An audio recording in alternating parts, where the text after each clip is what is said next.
Good evening. Welcome to the Plainfield Mayoral Town Hall. We started calling it a debate because we had invited all the four candidates to come, multiple emails, text messages, phone calls. Only the incumbent Mayor John Argoudelis accepted our invitation, and he's here. So the town hall proceeds. Our panelists are Sheila White, Emmy Award-winning producer, director, writer, and also Ken DeLuc, who is a political consultant and businessman with over 40 years experience. And they will be quizzing the mayor on everything that he has done, plans to do, and challenges faced by Plainfield. We are starting this recording about 15 minutes into the session, and Sheila White is asking a question to the mayor about his views on sustainability and the environment. Let's get started, folks. This is very important. We've got less than 10 days before the election now. Early voting has started. If you have not voted, please go out and vote. Educate yourself about the candidates who are running and look at who's going to be best for Plainfield and our future in this town. Here's the mayor answering Sheila White's question. That I started with our staff after I took office was we have started working on a green and sustainability plan where we will codify our requirements for green and sustainable things like you're saying, like solar power, like all the things we talk about in these environmental issues. So we've redid our comprehensive plan. We adopted the transportation plan, and now we are in the process of redoing our zoning code, where we envision embodying a lot of requirements in our zoning for development and for ourselves. We are part of, forgot the exact name, but we are part of a sustainability initiative in Illinois. The village is a part of that as well. And we are measuring how we are measuring up, let's say, with regard to all the sustainability and green initiatives that are laid out there. And we satisfy quite a few of them, which is good that we're already on the right track. But a lot of this can be cost neutral too. These do not have to be expensive burdens on development or on our residents. We can do a lot of things green that are cost neutral. For example, on 143rd Street, Route 126, we are utilizing dark sky lighting, which is cost neutral, yet it's much more environmentally friendly lighting. And as we do, all of our industrial growth is required to use dark sky lighting as well. And we also are not requiring it yet, although we're strongly encouraging the use of native plants rather than the typical stuff you get from tree nurseries. So these are some of the things we've been doing. When we complete the redo of our zoning code, we will be incorporating green and sustainability requirements, again, not only for development, but for ourselves as well. And the idea is to strike that careful balance between overly burdensome and still doing significant things for our environment and our residents. Okay, the other thing I wanted to ask you, how is your administration going to address stormwater management and flooding issues? One of the things we're actually doing right now is we are in a coalition called the Lower DuPage River Watershed Coalition, and we received grants and we have moved forward with rebuilding the banks of the DuPage River going south from Lockport Street. We received the grants and we study the area. It's under construction right now. With regard to stormwater management, we do have one of the things we're working on is a little separate from that. It's not the management, but it's the quality of the water. We are embarking on a 5-year plan to remove forever chemicals. I think they're called PFAS, or I'm sorry about that, but the acronym escapes me. But they're forever chemicals, things that are on Teflon, things like that. We will make sure that the water coming out of our sewer and water plants is clean and does not contain any of those sorts of chemicals.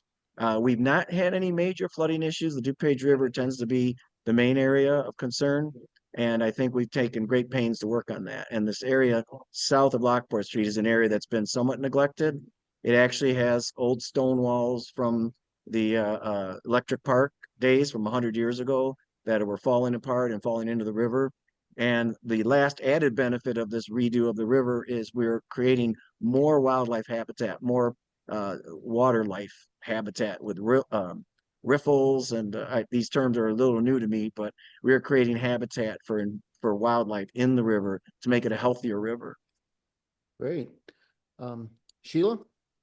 Yes, Mayor, our next category will be on economic growth and local businesses. What steps are you taking to support small businesses in Plainfield? Well, one of the things with our small business is a lot of it's in the core of Plainfield, but a lot of it exists beyond the core. And sometimes people focus so much on the core that we forget we have small restaurants and small businesses outside of the core as well.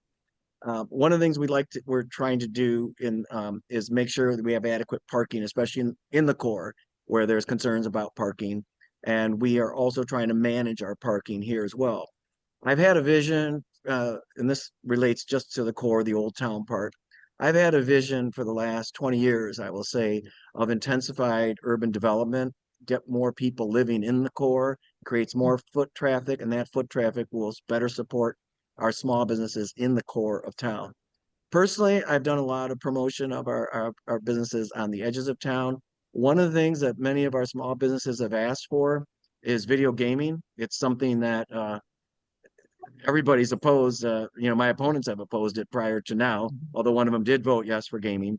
The video gaming is important, not because we're changing people's habits or turning them into gamblers. Anybody who's going to gamble is gambling already, but it does provide another revenue stream for small business, especially the ones outside the core, in order to keep their doors open, keep those people employed, and keep their livelihood going. South of town, there was a business when I came in, for whatever reason, the village won't give them a liquor license. So for my first act was to give them a liquor license, and now they have gaming as well. And it's a husband and wife that live in Plainfield, and that small business's doors are still open, and they're doing very well for themselves because we've given them some of the tools they need to keep their doors open. Mayor, I And just got to chime in here. It's kind of funny because, I used to own a restaurant and a bar back a million years ago. And in this town that I lived in, video gaming was banned. And literally all the outlining businesses that were not in the town had a huge amount of people coming in. So I think that's genius because they're going to do it. So you might as well take advantage of it for your own constituents. That makes a lot of Well, sense. exactly. And I don't look at it as a great tax revenue stream for the village necessarily. To me, it's all about helping small business. And when I came into office, previous boards and again, my opponents were all against video gaming. They were against dispensaries, and our small business was clamoring to give them help, give them this tool that their competitors a mile away in another town have. Again, once I was at a cocktail bar where they have no TVs, and a guy sitting next to me was busy on his cell phone. And I said, "What are you doing?" He said, "I'm betting on all the games." So anybody who's going to gamble is going to gamble no matter what. We're not encouraging people to gamble, but to have this limited gaming and small business, and we've limited it to small business. We're not putting in gas stations. We're not allowing freestanding gaming parlors. This is targeted specifically to help our small restaurants and bars keep their doors open. Mayor, continuing with economic growth and local businesses, how will you attract new industries and job opportunities to the area of Plainfield? Well, there's two growth areas there. There's retail growth and there's industrial warehousing growth. Plainfield is in a really, as one realtor told me, in a sweet spot for the industrial growth. Naperville and Bolingbrook have sort of outgrown. They don't have much space left. And the further south and west you go, our competitors to the south, they don't have the economics and the labor market to support industrial growth. I've been strongly encouraging industrial growth in Plainfield. We've not had to incentivize them. We've not had to beg them to come. They want to be here, and they are creating jobs. One development we just recently approved will create 3,600 jobs in Plainfield, averaging $100,000 a year in income with full union benefits. That's a big deal, I think. They are also paying over $6.5 million in impact fees. They will pay $6 million a year in real estate taxes, 4 million of which will go to our schools without putting a single student in the schools. Job creation, tax revenues. We have focused this industrial growth to a certain area west of town. So it is just very, how do I say, focused in one area. It's not spread throughout the village. It's along the new Route 126, 143rd Street roadway. And I think we need to continue to do that. That's quality jobs, great tax revenues without burdening our services. On the retail area, it's a little different. Unlike the industrial, there we are in the arena fighting for retail uses, and we are giving incentives. The incentives we're giving are in the form of tax abatement. So for example, the new Woodman store, which we were able to get they will receive $12 million in tax abatement, which sounds like a big number, but it's not $12 million out of our pocket. It's 12 million of the sales tax revenue they will create. Right now, that's a farm field creating zero sales taxes. When they start creating sales taxes, they will get part of that back. That's the competition. That's how we compete for retail. We have to incentivize retail through tax abatements, and we've been very successful at doing that. We landed Woodman's, Portillo's, the Costco some years ago, and now Cooper's Hawk, and there's a few more in the till that I'm really excited about. I hope we can announce them in the next few weeks. Okay, Ken?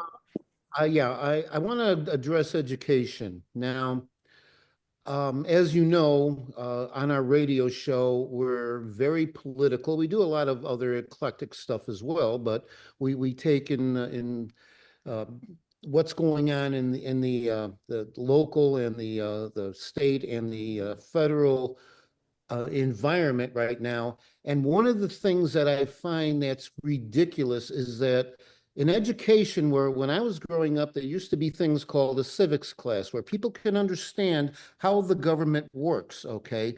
Is there any plans you have for the students that are coming in so they don't just get put inside a zero-sum game of one team or the other, a bubble of their own information? Is there any situation where you can explain to people or that you want to impress on young students to understand how government works to move forward? Is that something that you are passionate about, to make students understand why they're going to be voting for you or voting for their congressman or voting for whoever?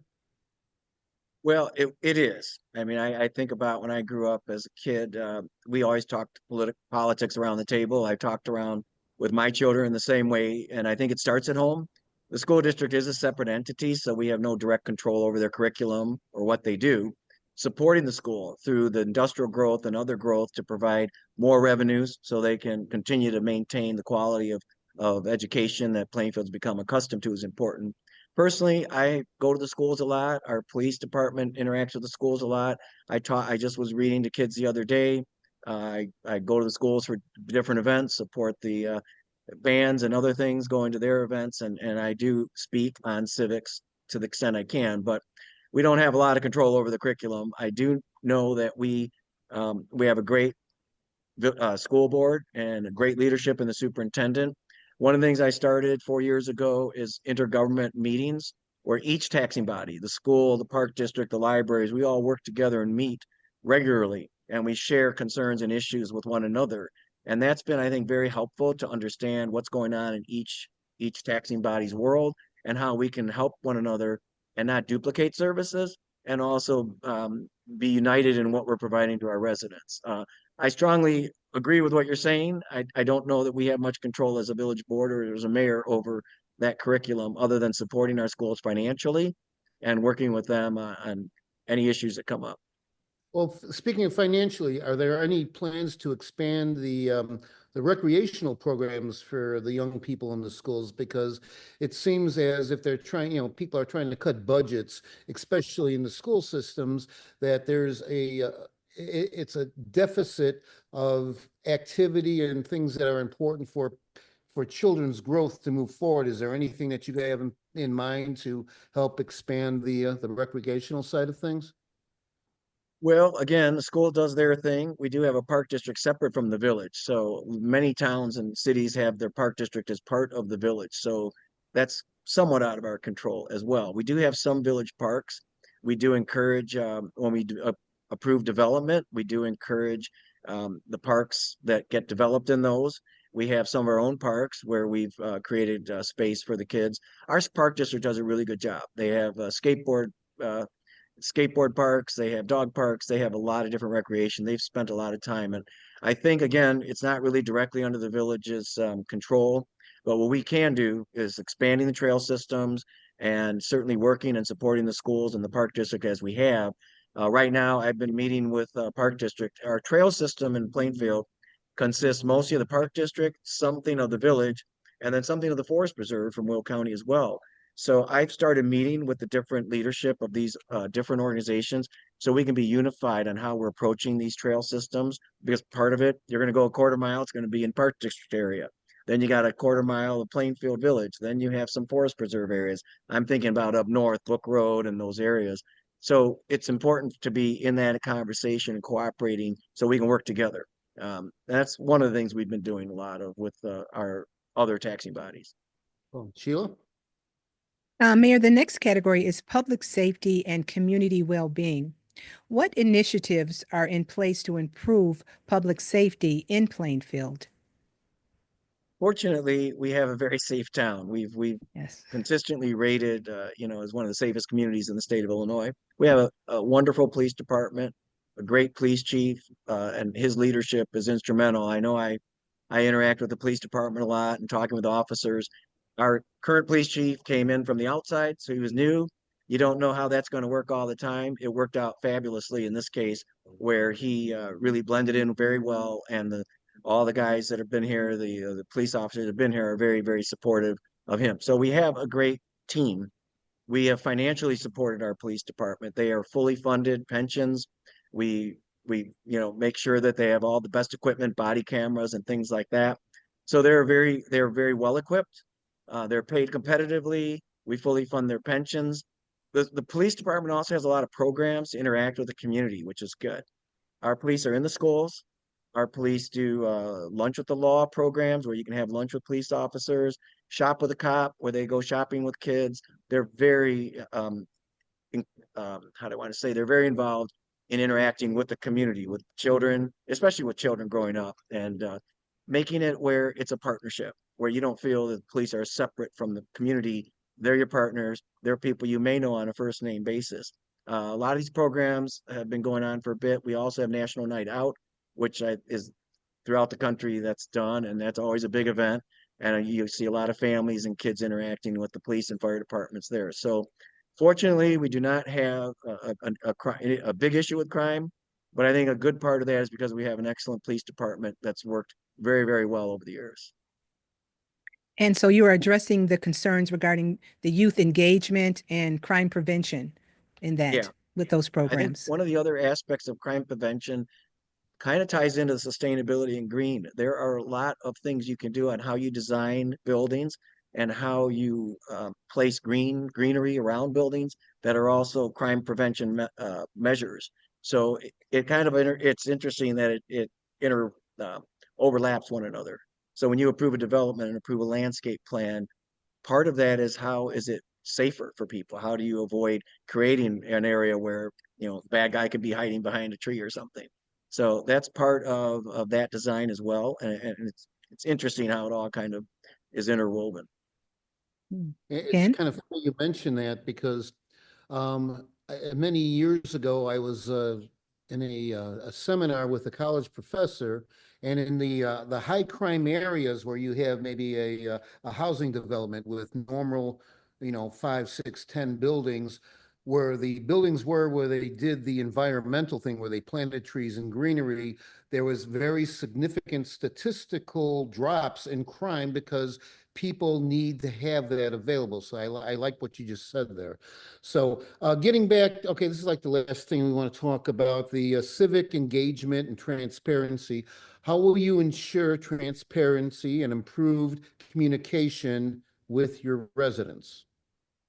Well, certainly everything's a public record. So our residents certainly have access to everything. We are very active on social media and on our website where things are available. You want to see the transportation plan, you want to see a budget item, you want to see expenditures, it's all posted on social media and on our website. Personally, that's been a big part of who I am, is I post on social media almost every day, and I will be highlighting things going on in Plainfield, different restaurants, different businesses that have opened, and certainly different programs, especially the big things. When we talk about the transportation mobility plan, that's out there on social media, on my personal social media, and on our village website. So Yeah, and I don't mean maintaining to that interrupt, transparency. but on your social No. media, share with the people who are watching this who haven't visited that yet. How do they get a hold of you, and what social media do you do? Mayor Argoudelis, I do Facebook and Instagram. And I try to keep the residents informed on a lot of items going on, especially the big things. I love having people come to our meetings. I like public comment. I think people should be engaged. So our meetings are That open. being We- said, too, let me ask you this: what steps are you taking to encourage greater, voter turnout and civic engagement? Well, it's kind of two things there. As far as voter turnout, I'm stressing the fact that in many of these elections, less than 15% of the registered voters actually come out to vote.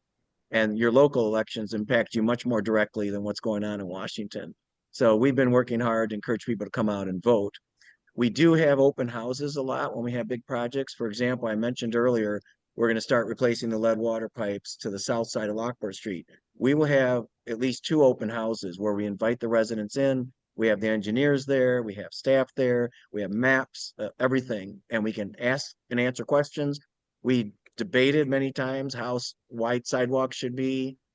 We've talked about everything. We've made modifications certainly based on residential input, and especially in the old town where people have many times been there a long time. They bought a home there because they liked the old vibe of the old town. So we had to compromise. We had to put 4-foot sidewalks in some places because that's what the residents wanted. So we do have a lot of 3 ways. We have the open houses. We also encourage a lot of comments through the internet. We were up in town cruise nights every Tuesday night. We have cruise nights. It's like a Friday night in Plainfield, but our staff, our public works staff, was in town with little 3x5 cards with QR codes on them saying, please send us your comments for the next month or so on the internet with regard to our transportation plan, with regard to this plan. So we do reach out and physically on the streets, passing out cards, asking people, we want your input. We don't know what's going on if you don't tell us. I always like it. I'm knocking on doors now trying to get reelected. And I like it when a resident says, hey, I'm concerned about this. I'm like, I didn't know that was going on in your neighborhood. I'm glad you told me. Now we can talk about it and address it. So everything we can do to keep, to get public input and comment so we can respond to the concerns of our residents. All for it. I love it. I love the QR code concept.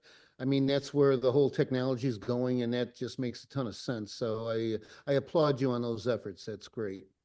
Well, we So- have a great staff. We have a very seasoned staff of people who do a great job. So, Mayor, is there anything that you would like to say in closing to the audience?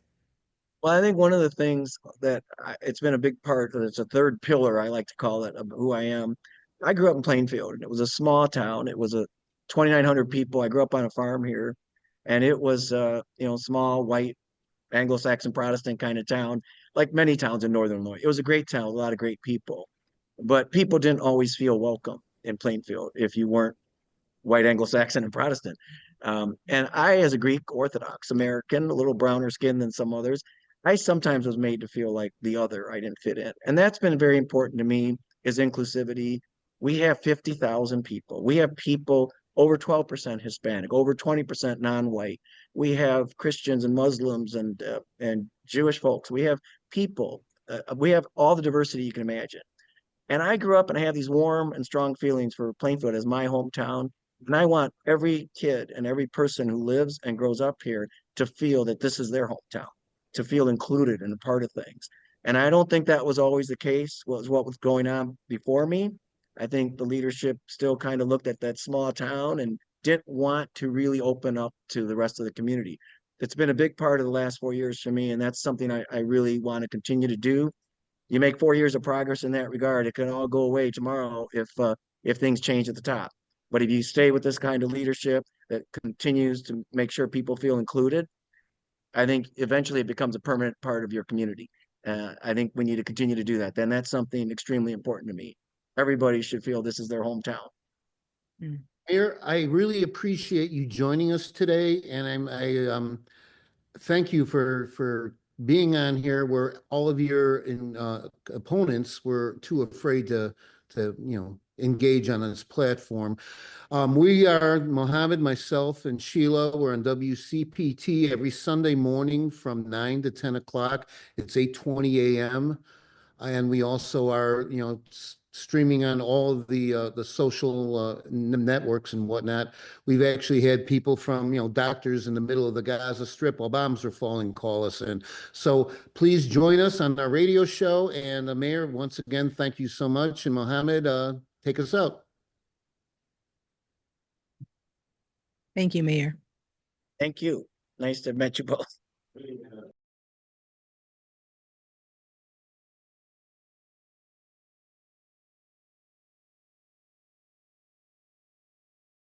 Well, each of my opponents have served as a trustee over the years. And it's kind of interesting when campaign season comes around, all of a sudden there's ideas maybe or not ideas, but I think we've done a lot in 4 years. It hasn't been done in the many years before me. And I think that's something, and I credit my farm background. I grew up on the farm and it was a job just had to get done. My dad gave me a list on a Saturday morning, and if I didn't have it completed by noon that day, I knew I was going to be in trouble. So I didn't even press the envelope on that. I made sure I had my job done. But people want results. People want to get things done. People say, I'm concerned about X. They want to see action on that. And that's something that's been important to me, to get things done. We talk about getting 126 done, we're getting it done. We talk about uh, other infrastructure and roadways, we're doing them. We're actually getting these things accomplished. And I think people want to see results. They live here. People love the quality of life in Plainfield, and it's important that we get things done. So yes, I think a lot of talk in the past and not as much action as I'd like to see. I'd like to see things happen a lot more quickly. And we put our foot on the gas pedal a little bit over the last 4 years, and we're seeing a lot of progress in 4 years that we didn't see prior in maybe the prior 12 or 14 years.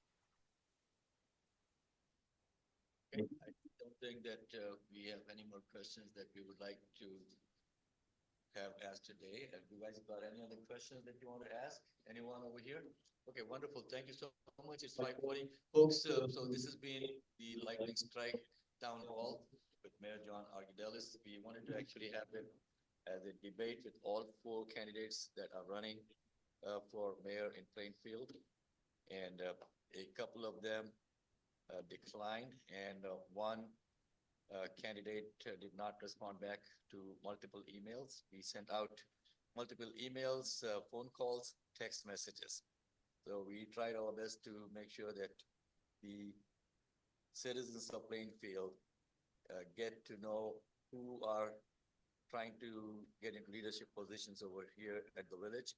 Unfortunately, there was no response and from others. And on that note, again, thank you all for joining us. It's about 5:41. Thank you, Mayor Argoudelis, for joining us. Thank you, Ken. Thank you, Sheila, for stepping up to question the mayor on what is happening in Plainfield. And let's see, April 1st is around the corner. Early voting has started, folks. So make sure that you get to the polls as early as possible. Don't wait till April 1st. And tune in to the lightning strike Sunday morning, 9 to 10 on WCPT 820 AM. You could listen to us live on the radio, and you could listen to us worldwide on the heartlandsignal.com, which is and WCPT is an NBC affiliate. So you can listen to this entire thing. We'll be posting it on our website also, which is tlschicago.com, which is The Lightning Strike. It'll also be on our Facebook page and on our YouTube channel. And we'll be playing excerpts from this interview on our radio show. Thank you again, everyone, for Can joining I us. ask Ken, a you got completely something? inappropriate question?